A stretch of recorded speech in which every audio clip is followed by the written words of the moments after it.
All right. So I just clean out a little bit more.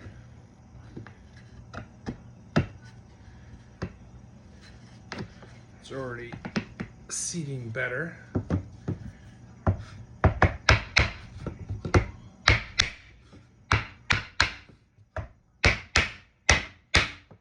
Yeah, there it is. Okay, so, and you can see I've got a nice tight lines on both sides.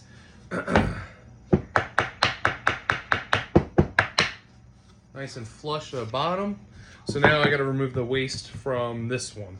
So let's talk about that for a second. So there's a few ways you could do this. So let's talk about each of them. So if you're economical, you can use a handsaw, tendon saw, and you can saw down. You can use a table saw with a regular ripping blade, crosscut blade. I would say because we're removing this piece right here, I would go with a crosscut. And what you would do is, because these are 10-degree angles, cut a small 10-degree block and kind of CA glue that or tape that to your crosscut sled if you have one, or put your miter gauge at a 10-degree angle to match this. That way when you're going across, you're not fighting that and getting close to your line, and then you've got extra waste you still have to try and figure out how to get rid of. You can use a circular saw. Just make sure you set your depth gauge to the depth that we're going to cut. So you can see my knife wall here, which is split. You can use, technically you use the track saw then at that point.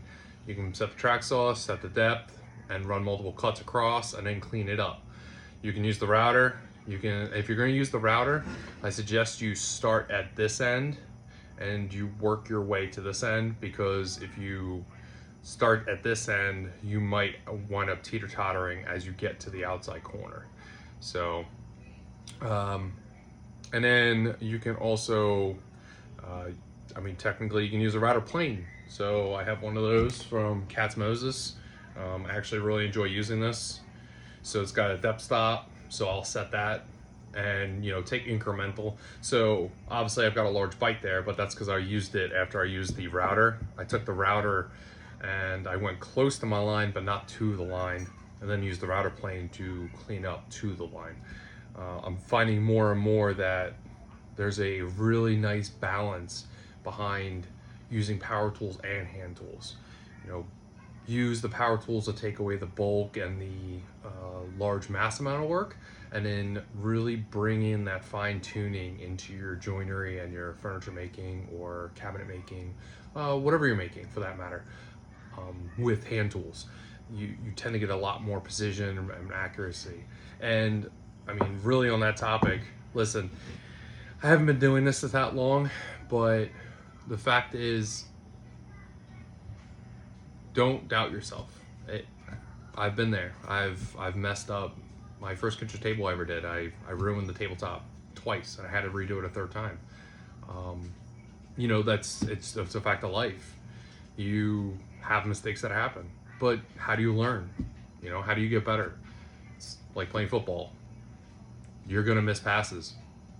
The pros still miss passes, so don't beat yourself up. Keep doing it, keep trying, keep working on different joinery. So like these are half laps. I just did dovetail joints the other day. I plan on doing dovetails on the next one. So, just constantly challenge yourself and make yourself better. And the only way to get better is to honestly do it. Don't sit there on YouTube all day long, and get in the shop, get some scrap pieces of wood, and just start making cuts. Start practicing, start making furniture. Even if it's something small, make some small boxes.